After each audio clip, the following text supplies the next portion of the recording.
Oh man, according to this, the Gator clear coat color is now available to order, and so is the Gobi. Man, I thought there was, well, no, it says late availability on Gobi. Did it say that on the Gator too? Oh, it did. I didn't pay any attention. Crap. False alarm. False alarm. Sorry. So we're just out here today at the local Arctic Cat dealership. We came to look at the Arctic Cat Sport, but they don't have any Wildcat Sports. They got some used ones over here, but they don't have any new ones. They said they sold out of their, what they had left over of their new inventory. But just kind of looking around out here to see what we got. I noticed they have some of those Mahindra Jeeps over here. So I say it's a Mahindra Jeep because they copied the CJ5, I think it was, when they built these. Maybe the CJ7, but first time I've seen one in person. Cool thing about these is they've got little turbo diesel engines in them, which would really just be a blast. But they're not street legal. If you could make these things street legal, that would be the bee's knees, man. But very, very simple interior. Stick shift trans. Bunch of pedals and sticks in the floor, just like it's supposed to be, according to the Jeep purists. Do have kind of a cargo area back here. What do you think about these Roxors from Mahindra? You know, they got little turbo diesels in them. Turbo? Yeah, it's like a modern version of a CJ7, what with a turbo diesel engine. And they're not street legal. You may be able to, in some states, make them street legal. Kind of like that color. It's got that military desert sand color on it. Pretty neat. I like this sticker they put on here. Don't do anything stupid. The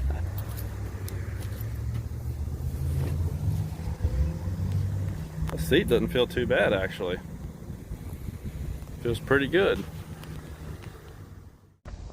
So I just got to 2,500 miles on the Gladiator, and the question always is, when should you do your first oil change? Well, the oil these days is really good stuff, and the thing about these Pentastar engines is they have that really awesome top load oil filter.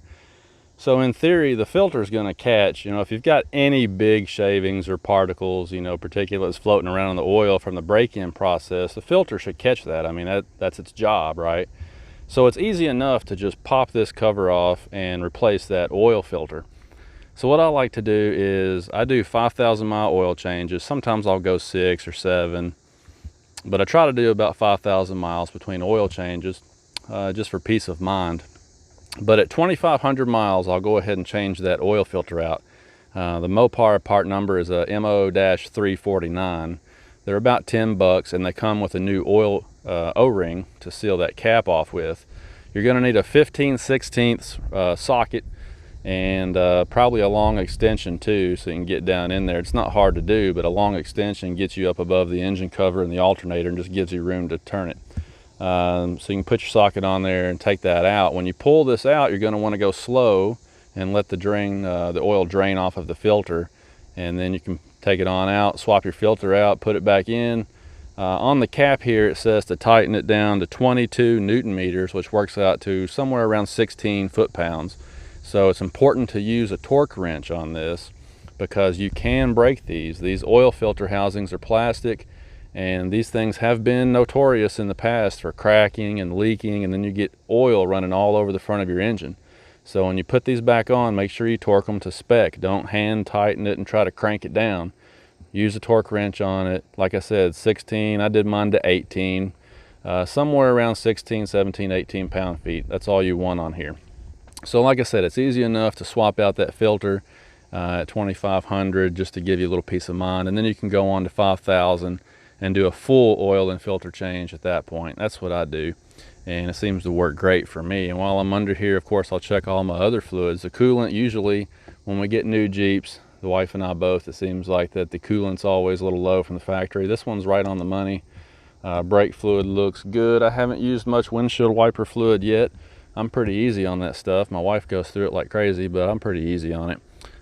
This is power steering fluid. Even though it's got an electric motor instead of hydraulic, you still got some power steering fluid in here. It's kind of a hybrid system, I guess, but it's on the money too. So I just kind of go over my fluids, check everything, you know. As the old saying goes, you take care of it, it'll take care of you. So for those asking, that's what I do. I just swap out that filter because it's so easy to do on these engines. The oil change in general is a piece of cake to do on these engines, but I swap out that oil filter at 2500, and then I'll go another 2500 and do a full oil and filter swap. That's my plan of attack. You know, I'm just so pleased with these Pentastar engines because, man, I've had, let's see, 1, 2, 3, this is my fourth one. This is the fourth Pentastar engine I've owned now, and every one of them have just been awesome. No problems at all. They don't burn any oil. They're very easy on oil. Great fuel economy for what they do. Just really great engines. I love those things. Side note here, something that I really wish that an aftermarket vendor would come to market with is some protection for these bed sides. See that body line right there? It'd be really cool if somebody made something that you could put on here, maybe some kind of a thin but heavy duty piece of plastic, or, you know, kind of like this, kind of like the piece that they put on the top of the bed rail, something that would, you know, match that and come down just a little farther, maybe to that body line, you know, and go down through there.